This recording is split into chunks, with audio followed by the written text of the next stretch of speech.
Hey y'all, what's up? Happy Friday.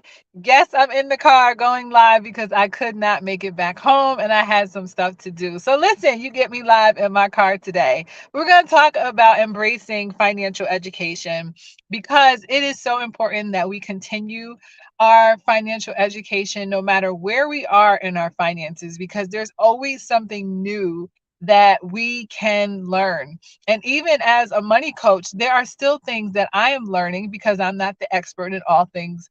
Well, a lot of things finance, but not everything, right? And there's things that, I have not touched, gone deep into. And so therefore, there's always something for me to learn. And things are always changing, right? So, for those of you who do not know who I am, I'm Nashaya Richardson, the PlayMoney Coach. I work with high achieving professionals who want to learn how to manage their money like a boss so they have more play money to do the things they enjoy. And one of the ways that you can truly learn how to manage your money like a boss is by continuing your financial education and embracing financial literacy because you guys, it really doesn't have to be an intimidating thing like sometimes, people make it to be. And I think that's just a lot of our programming and the things that we have been taught about money growing up, or that girls are not good with math and all that craziness that is so not true. Right.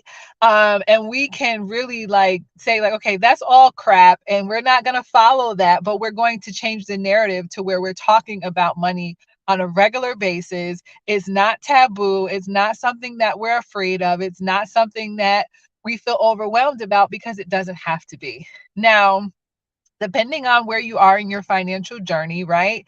I want you to think about maybe what did you not know last year that you know now about finances. I will say that if you've watched any of the last 15 videos that I did over this month of February, you should know a lot more about financial education. But and and there's going to be more, and there's so much more that you can learn, right? And the reason why it's important that we embrace continuing to learn about financial education is one, because things are always changing, right? And even when you think that you've mastered something, and you may have mastered it enough to where, it's good enough to where you don't need to learn anything else about it, and that's cool. But always be open to learn more. Because a lot of times that's what shuts us off to growth, is because we say, I know. And the moment you say, I know, then it shuts you off from learning something new or being exposed for a different perspective of something that you feel like you know everything about.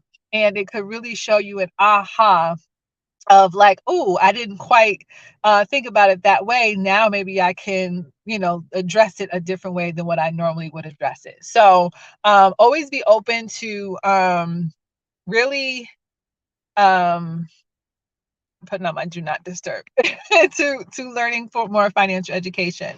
Also, it's important to continue to embrace financial education because, it is going to position you to be able to educate your children if you are a parent or a godparent, or you have nieces and nephews, or, you're someone that's active in the community and you're around children. Because if things are changing and maybe they're learning things in a new way, which we know, like the new math for kids is like so crazy, where we grew up with 1 + 1 = 2.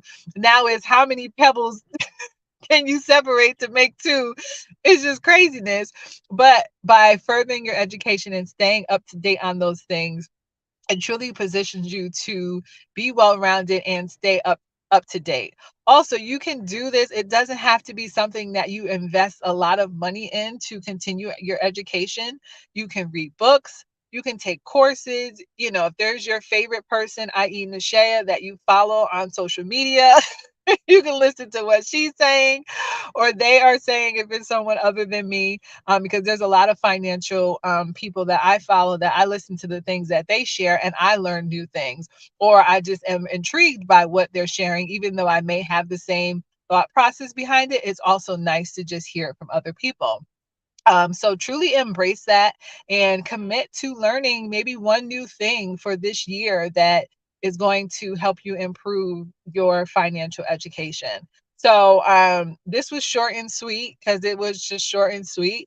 But I would love to invite you to the Money Haven Academy. I am restarting my membership, and I'm super excited about it because it's truly a place where high achieving women can come without judgment and really build a healthier relationship with their finances. I hear so many times that women are embarrassed, they're ashamed, there's a lot of stress and anxiety about money. They feel like they're alone when really you don't have to be alone because there are a lot of other women that are feeling exactly the same way. And I used to feel that way too when I was in that space of working towards building a healthier relationship with my money. And it was like the lone wolf on the island by themselves trying to figure it out, and it also makes you feel isolated and alone because you think no one else around you is one experiencing the same things that you are experiencing in your finances. And you may also feel like no one is around you that can help and support you, maybe within your current budget that you have, or there's no one around that can relate to what you're going through. So therefore they can't help you with your finances. Well, i.e., let me just tell you right now, that's so not true because I know what I'm doing and I more than likely know what you're experiencing. So if you would love to be a part of the Money Haven Academy, type Haven in the comments, or you can direct message me and we can talk about what that looks like. But truly, it is a monthly masterclass or lesson or session. I will say more of a lesson and masterclass, and it is going to come with implementation. So where you will have time to implement that, because the whole goal is for you to build a healthier relationship with your money and to really have a peace of mind around your finances. So it is truly my framework that I use with my one-to-one clients, but we take it down to month to month to month to month, and you have the support, you have the community of not just myself as the money coach, but you also have the other women that are in the Money Haven Academy there as your cheerleaders, your support system, your sisters, to say like, hey, we're in this together and we are truly crushing our goals. And yes, I'm not alone because there's other women that are also working to build a healthier relationship with their money. So if you want to be a part of the Money Haven Academy, put Haven in the comments. It's $97 a month. Or if you're like, listen, I'm all in and I need a little one-to-one support with you, Nishaya, then you pay in full for the year. It's $1,200.